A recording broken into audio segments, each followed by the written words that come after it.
কাঁচা লঙ্কা টমেটো দিয়ে ট্যাংরা মাছ। এভারগ্রিন 757 চ্যানেলে আপনাদের স্বাগত। আজ ট্যাংরা মাছ রান্না করব। ভিডিওটা সম্পূর্ণটা দেখার জন্য অনুরোধ রইল। Please like, share and subscribe, please please. এর জন্য তাজা ট্যাংরা মাছ নিয়েছি, ভালোভাবে কেটে ধুয়ে নিয়েছি। বেগুন নিয়েছি এরকম।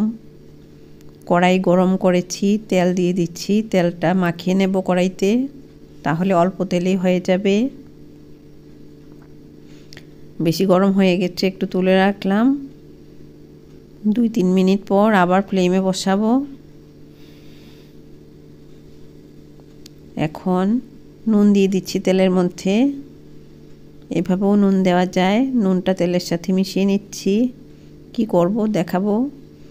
ভালো করে ধুয়ে রাখা তাজা ট্যাংরা মাছ দিয়ে দিলাম এই লবণ আর তেলের মধ্যে। মাছগুলি এখানে হালকা ভাজা করব। হলুদ দিয়েছি। মিডিয়াম ফ্লেমে ট্যাংরা মাছগুলি ভাজা করে নিচ্ছি। কড়াইতে এইভাবে দিয়ে দিলাম সবগুলি। দুটো দুটো করেও দেওয়া যায়। আমি সবগুলি মাছ একসাথে দিয়ে দিয়েছি, তাতে কোনো অসুবিধা নেই। ভালো করে কড়াইটা গরম করাতে মাছ সুন্দরভাবে হালকা ভাজা করে নিচ্ছি। এখন ভাজা হয়ে গেছে, তুলে নেব কড়াই থেকে। সবগুলি একটা প্লেটে রাখলাম। এই যে সুন্দর ভাজা হয়েছে। পেঁয়াজ নিয়েছি, অল্প জল দিয়ে মশলাটা মানে শুধু পেঁয়াজ পেস্ট করে নেব। কড়াইতে তেল দিলাম, গরম কড়াই। তেলটা মাখিয়ে নিচ্ছি।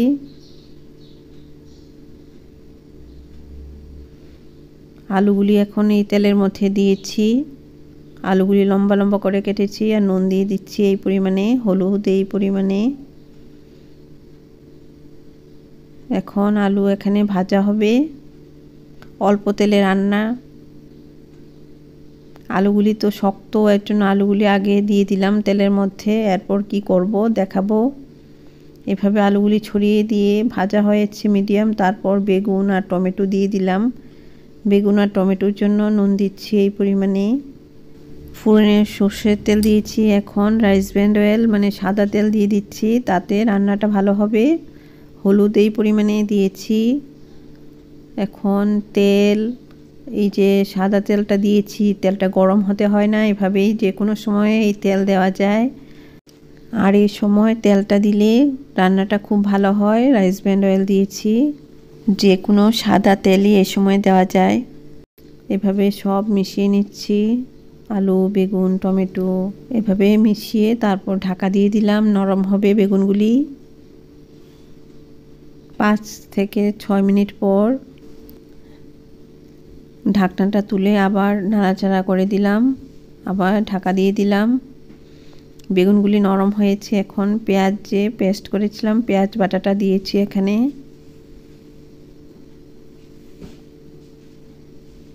এই পেঁয়াজ বাটাটা আলু, বেগুন, টমেটোর সাথে মিশিয়ে নিচ্ছি। এই যে আমি তো অল্প তেল দিয়ে রান্না করছি। এভাবে পেঁয়াজ বাটাটা দিলে তেলে আর ভাজা করতে হয় না। আর এভাবে পেঁয়াজ দিয়ে রান্না করে দেখুন, খুব ভালো লাগবে রান্নাটা।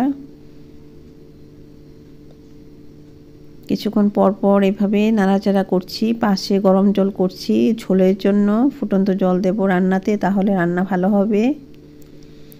খুব সুন্দর একটা রেসিপি তৈরি হচ্ছে।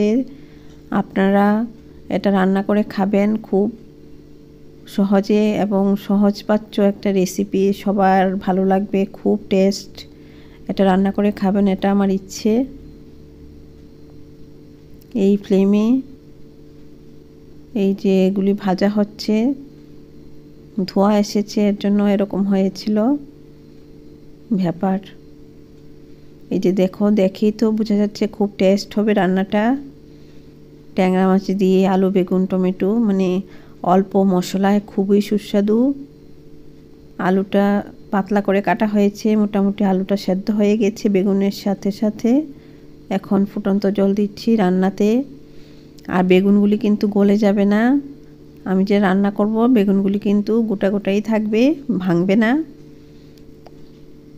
ঝোলের জন্য জল দিয়েছি। আলু, জল টেনে নেবে, তার জন্য আরও একটু জল দিলাম। আর ঝোল দিয়েছি জল দিয়ে, নুন দিলাম, হলুদ দিলাম এই পরিমাণে। নুন হলুদটা মিশিয়ে নেব। নতুন রাঁধুনিরা এভাবে রান্না করে দেখো, সবাই খেয়ে প্রশংসা করবে। ঝোলটা ফুটে ওঠার জন্য ঢাকা দিয়ে দিলাম। এই ফ্লেমে, এটা মিডিয়াম ফ্লেম, এই ফ্লেমে এই যে ফুটছে জলটা। তাজা ট্যাংরা মাছের ঝোল আলু বেগুন দিয়ে টমেটো দিয়ে, দেখে তো আমি বুঝাতে পারছি না, কিন্তু রান্নাটা খেয়ে এত ভালো লাগবে যে মানে ভাষা প্রকাশ করতে পারছি না। খুবই টেস্টি। নুনটা কীরকম হলো দেখে নিলাম, নুনটা আর একটু লাগবে, নুন দিয়ে দিলাম। আর এই যে ট্যাংরা মাছগুলি যে হালকা ভাজা করেছি, তাজা ট্যাংরা মাছগুলি ঝোলের মধ্যে দিয়ে দিলাম। মাছগুলি এরকমভাবে দিয়ে দিচ্ছি যাতে মাছগুলি সুন্দরভাবে সেদ্ধ হয় ঝোলের মধ্যে। মানে রান্নাটা দেখানো তো হচ্ছে, এর চেয়ে রান্নাটা খেয়ে অতিরিক্ত টেস্ট।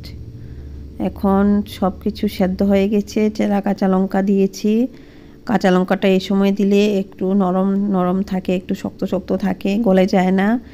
এই কাঁচা লঙ্কাটা দিয়ে রান্নাটা খেতে ভালো লাগে। এখন তো এখনও সবুজ আছে, রঙটা পাল্টাবে কাঁচা লঙ্কার, কিন্তু গলে যাবে না, শক্ত শক্ত থাকবে, সেদ্ধ হবে।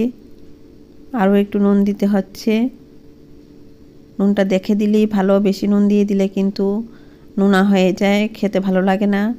এই যে কাঁচা লঙ্কাগুলি সবুজ রঙটা, আর এইভাবে দেখো রান্নাটা কি সুন্দর হয়েছে। ঝোলটা কিন্তু আরও ঘন হবে, আলু টেনে নেবে ঝোলটা। এই যে ট্যাংরা মাছের ঝোল, ধনেপাতা দিয়ে দিলাম। তোমরা ভালো থাকো, ধন্যবাদ।